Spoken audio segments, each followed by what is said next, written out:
Olá, saudações, salute a tutti. Sejam bem-vindas, sejam bem-vindos. Sou Leonardo Magalhães e vocês estão no canal que dá dicas de leitura. Aqui temos um tema, né? Que é religião. Então, história das religiões, religião e filosofia, literatura e religião, tá? Então, são os temas que a gente aborda no canal. E estamos falando de história e religião e vamos falar aqui do declínio e a queda do Império Romano. Mas não os aspectos históricos, mas históricos e sobre a religião.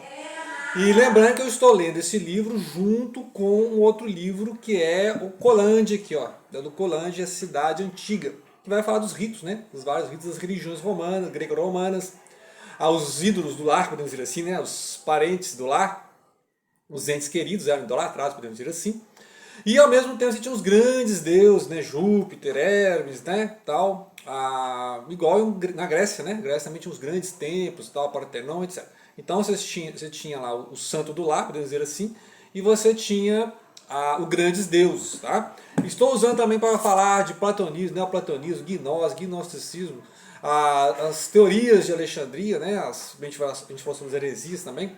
Então estou usando aqui a Biblioteca de Alexandria, tá? Um livro interessantíssimo, vai falar sobre quem eram os pensadores, quem eram os filósofos que estavam andando pela grande Biblioteca de Alexandria e tal. E aí nós falamos, né, nós chegamos aqui até a época do Constantino falando sobre o sincretismo. O que é sincretismo? A gente sabe, no Brasil tem muito sincretismo, religiões de matriz africana com o catolicismo, o cristianismo, etc. Mas eu falei, o cristianismo também é um sincretismo. Tá? Então não estou falando que o sincretismo é uma coisa negativa, estou falando que é um fenômeno, tá bom? Igual, por exemplo, o judaísmo do segundo templo tem um sincretismo com o zoroastrismo, ou Zoroastro, ou Zaratustra. Tá? Já falei isso também em algum momento. Porque, por exemplo, no judaísmo, no primeiro templo, lá do Davi, de Salomão, etc., não tinha, por exemplo, a ideia de ressurreição, não tinha a ideia dos anjos, não tinha a ideia do juízo final, etc. Tá bom? E isso eles aprenderam na Pérsia, lembrar que a Pérsia dominou a Babilônia e livrou eles do cativeiro da Babilônia, certo? Época ali do Daniel, etc. Tá? A Jeremias, você tem que ler Isaías, Jeremias, Ezequiel, Daniel, etc. Tá bom? Esdras, Neemias, etc. Tá bom? Então, esse detalhe eu falei, e aí eu falei só, então qual que é o sincretismo? O sincretismo do cristianismo é com as religiões greco-romanas, tá? E também com o mitraísmo. Eu falei do Sol Invictus, se não me engano, né? Já falei do Sol Invictus, que era, inclusive foi oficializado pelo Aureliano. A mãe dele era uma sacerdotisa do Sol Invictus. O que é o Sol Invictus? Sol Invictus é o do Sol Invencível lá do mitraísmo, tá bom? Então tem sincretismo. E quando é que era o Sol Invictus? 25 de dezembro, tá? Então tem essas questões aí que a gente chama de sincretismo e as festas, né? Muitas festas eram pagãs. E aí o cristianismo foi absorvendo, tá? Até o Halloween aí que fala, festa, até o Halloween, tá? Então tem gente que não gosta de festa junina, mas pula o Halloween, podemos dizer assim, né? Então vai entender. E aí eu falei, se você quer acabar com todo o sincretismo do cristianismo, então você vai voltar ao judaísmo no segundo tempo. Tá? Você vai voltar ao judaísmo. Muita gente não gosta de nada pagão, não é pagão, então volta para o judaísmo, tá bom? Beleza.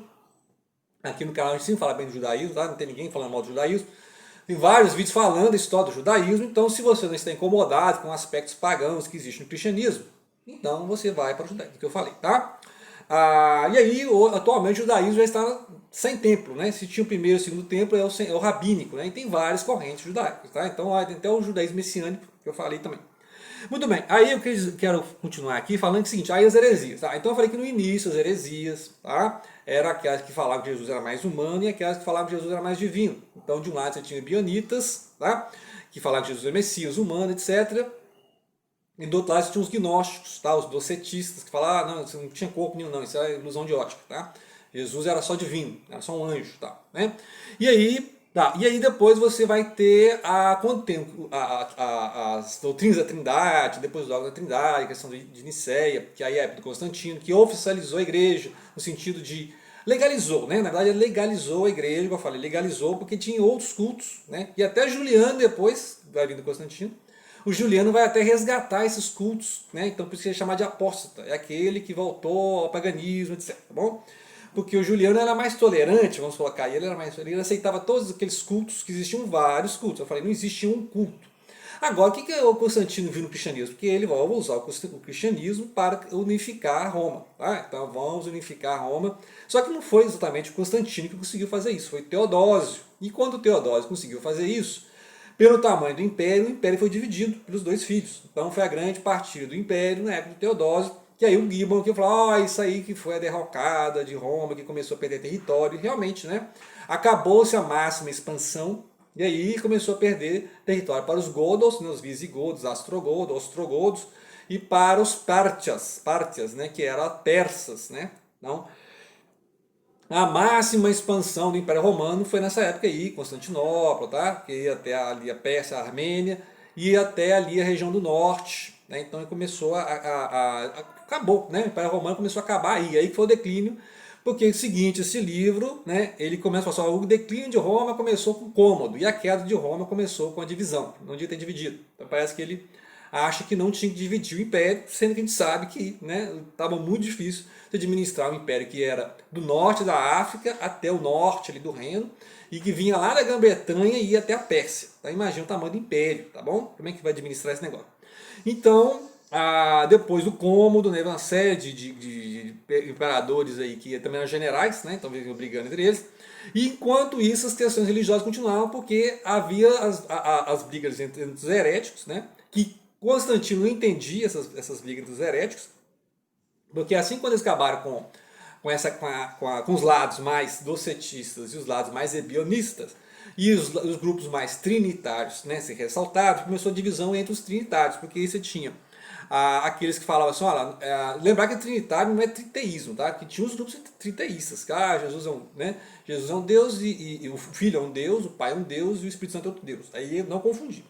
Os trinitários tinham a confusão assim, olha, peraí, são três pessoas ou é um ser, Deus, que se manifesta em três pessoas. Então, o Pai é o Pai é o Filho, o Pai é o Espírito Santo em dados momentos. Né? Isso é o sabelianismo, modalismo. Tá?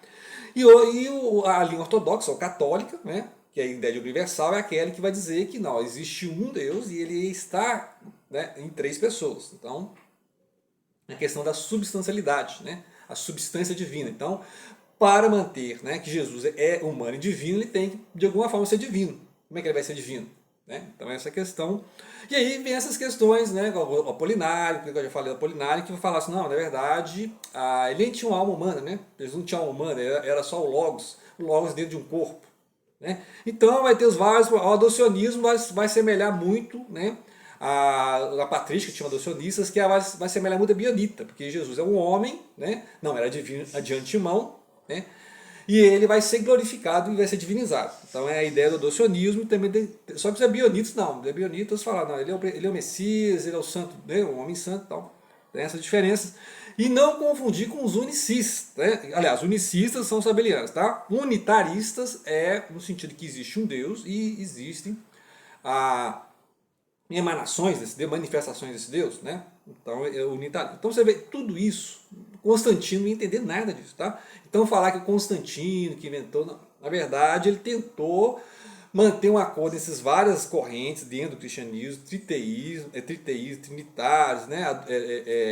Adocionismos, etc., sabelianos. Então a ideia era que chegasse a um acordo, por isso tem os credos, né? Que são os concílios, justamente para tantas correntes orientais como ocidentais, né, que o Império ia ser dividido de qualquer forma, mas na época do Constantino, a ideia da religião para unificar. Tá? Então ele queria unificar, só que o Constantino ficou um tempo ali, veio Constâncio, aí veio o Juliano, né, que voltou, o Juliano deu uma certa tolerância, né, para as outras religiões, porque ele era pagão. Tá? Ele então pessoal, vou enfraquecer o cristianismo dando espaço para todo mundo. Mas depois, né, depois do Valente, outros, e aí, com o Teodósio, a igreja foi oficializada no sentido de ser única. Então a religião do império passou a ser o cristianismo. E aí aqueles grupos que tinham renegado o cristianismo, tá, e tentaram voltar para a igreja, foram ao alto lá pelos donatistas. Os donatistas falaram assim, não, vocês não podem voltar para a igreja, porque se vocês voltar para a igreja, vocês estão profanando os sacramentos. Né? Vocês profanaram, vocês negaram a religião, então vocês querem fazer a Eucaristia. Então, até na época do Santo Agostinho, vai ter os donatistas ali falando, olha, vocês não podem voltar para a igreja. Tá bom? E aí nós vamos falar do Santo Agostinho no próximo. Tá? Aí nós vamos continuar. E aqui nós passamos o Teodósio, a divisão do Império. E os donatistas ficaram aí. Então, os donatistas não aceitavam que pessoas impuras se vivessem na igreja. Mas a gente viu lá no Pastor de Hermas que a ideia da igreja é que a igreja incluísse também aquelas pedras não bem ajustadas. Então, ou seja, a igreja não era só de pedras ajustadas, eram pedras também desajustadas. e tinha aquelas que eram rejeitadas, né? Então, na construção da torre, vejam aí o vídeo que eu fiz sobre o pastor de Hermas, né? A torre é a igreja. Então, aquelas pedras que se encaixavam perfeitamente, que são os santos, né? São as pessoas assim, que estão plenas com a igreja. Aquelas pedras que tinham que, né? Se tinham que trabalhar mais para ver se encaixava, são as pessoas que estão penitentes, né?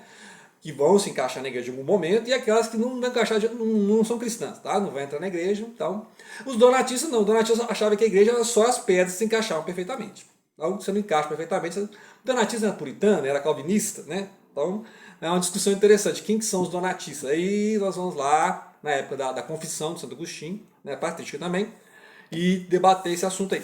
Sobre a questão do papado, e aí, tá uma longa história, vamos continuar nos próximos vídeos, falar, mas depois aí da época do Teodósio, né? E falando também da teocracia ali de Bizâncio, tá? Aí é questão interessante isso aí. Vamos falar do papado e a questão da relação do papado com o fascismo, tá? Aqui o Pio XI, que veio antes do Pio XII, claro, e o Pio XII é aquele lá, né? Que a gente está lendo também, falando do Papa que foi conivente com o antissemitismo. Aqui o Pio XI, que até onde eu li, né? Ele não era antissemita, tá? Não era racista e tal. Fez um acordo com os fascistas porque ele não gostava dos comunistas, tá? Aquele velho negócio, os pega do comunismo, está devastando a Europa. Então, o acordo aqui do Papa com o Mussolini, até onde eu li, tá? Não tem medo de ler o livro, então vai ficar semana que vem, vou falar desse livro. Até onde eu entendi que ele foi só, vou fazer um acordo com esse Mussolini aí, porque é melhor que esses comunistas, né, atacando aqui a Europa. Então, aí ele conseguiu acabar aquela questão romana e aí fez o Tratado de Latrão em 1929. Então, ou seja, o Vaticano, tal como nós conhecemos, não tem nem 100 anos, tá? Então, o Vaticano atual tem 97 anos. Tá? Então, os estados do Papa, não, o estado do Papa é lá antes de 1870. Tá? Isso aí é a unificação da Itália. Então, o pessoal confunde muito. Os estados papais não são mais papais desde 1870. Então, ficava a questão que sobrou para o Papa apenas o Vaticano. Então, o Papa estava prisioneiro do Vaticano. Né?